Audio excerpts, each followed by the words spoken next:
Hello again, everybody. Welcome back to Jake and Dana's Faves. We're still here in beautiful Anaheim, California. Are you okay? Yeah. More yawns. More yawns, yes. It's still kind of early. We're here to talk about our favorite video game, which I think I mentioned in the last video. It's going to be a very one-sided conversation. Yes, it is. Mainly because I don't really play video games. I have played a few. He's played more than I have. I can count how many he's played on both my hands. Not to say for me, because I played a lot more than that. You have played a lot more. That's why I am limiting you to your discussion in this episode, because we cannot have this go half an hour. So why don't you start, and then I'll just jump in whenever I feel like it. There are too many games.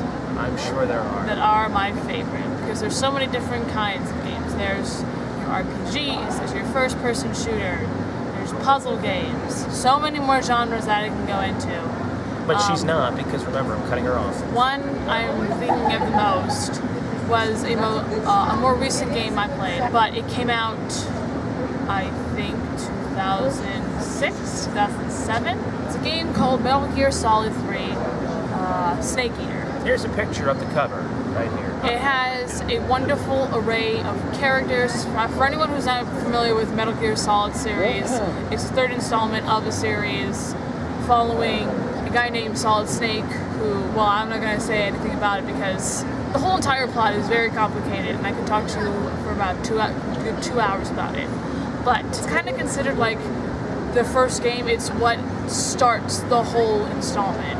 It takes place in the past from the other present games, and how the whole entire plot of Metal Gear came about, and so on and so forth. I love the game because, again, what about it do you love?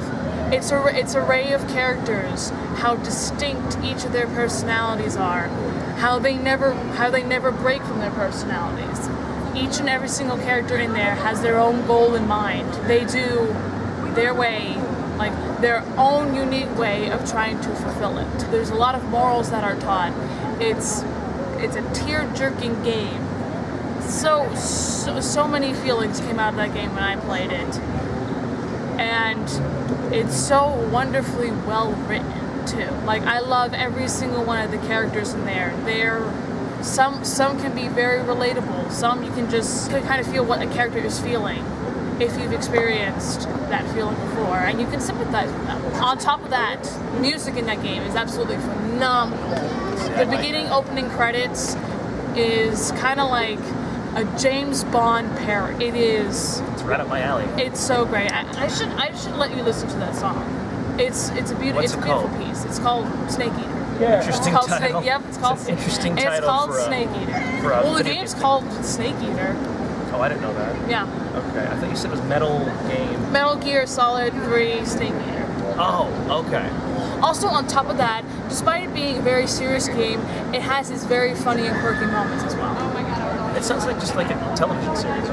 It kind of is like a television series. But really, what you can do, and someone has done this before, is they mash together all the Metal Gear games into one movie that's about 10 to 12 hours long. I was going to say, it's got to be pretty long. I haven't played many video games. You played some Pokemon games. I've played a few, like, PC games when we were younger. There's that I Spy game we played a lot. Yeah, I Spy game. Fun. Yeah, but I played Halo, if that's still relevant today. Yeah, it is. I don't know if that's still even relevant today. I played that like in 2004 when it came out, or whatever. Which one came out in 04? Was that Halo 2? Something like that. There's so many Halo games that are out right now. But I enjoyed playing the game Slender Man. Some people have a very negative connotation about it unless you realize that it's just a game. It's not real. But a friend of mine found it in college. Actually, it was Eric. Eric was the one who found it. I played it a couple times, but I mainly watched people play it. I played it myself a few times, but we actually made a reaction video. I'll link that below. It is very I'll link that below and in the description at the end. Because he has some really amazing faces in it. Well, not just me. I mean, the whole thing is really funny. That was the last video game that I really took an interest in and devoted time to. Because, I don't know why, last summer I didn't watch on YouTube somebody play a game called Until Dawn. Have you ever heard of that? Yes.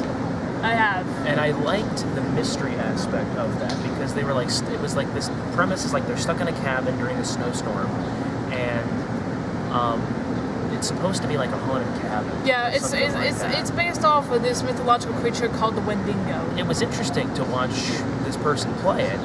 I just like the mystery aspect of it, which is kind of why I watch movies and watch TV shows, because I like when they solve and figure out who did these things. That's why I watch half the stuff that I watch on any streaming sites, because I like mystery. I don't know why I like Slender though. It's just kind of funny. It is kind of funny because I don't see you as like a horror kind of person. And I'm not. I am not a fan of horror movies at all. Speaking of horror, Jump scares are not my there's one more I want to talk about, and it's about this guy that I'm wearing on my shirt. Fairly new, recent I game. think his name is Inky. Bendy. Bendy. It's a fairly new, recent game called Bendy and the Ink Machine. It's kind of like he's a 1930s cartoon, and the premise of the game is you come back to the animation studio where you worked for this show called Bendy and Ben. Like the mascot of the animation studio is named Bendy, and you come back after 30 years after it's all been dead and gone, and it's kind of like a puzzle slash horror game in first person.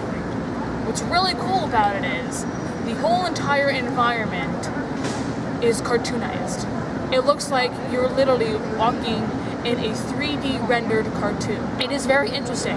There is so much lore behind this game as well. But the thing Well, that just happened. But the thing is, the creators of it are releasing chapters little by little.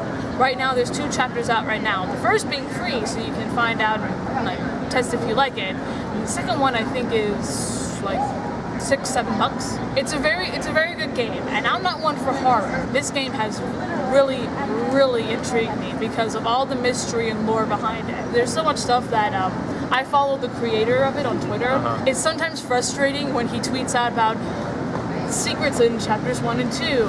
And there's people who commenting on it who are like, but I played through chapters 1 and 2 for 1 to 2 hours and didn't find anything. Plus, they keep updating the chapters. This is kind of frustrating. They keep updating the chapters. Like after chapter 2 came out, chapter 1 updated, there was things added in chapter 1 that weren't added before. So it's like you had to go through and play all the chapters again to try and understand what the heck is going on. But it's a really fun game. That sounds really fun, actually. I should show you it because I have it on my computer. Yeah, I'd let you keep going, but the battery's going to go. Oh, So really? Yeah, see, they're Oh, they're, wow. That's why I have. Charging? Yes, I did. That's why I have 5 camera batteries. So we'll end it there. Next week is favorite college memory. Yes.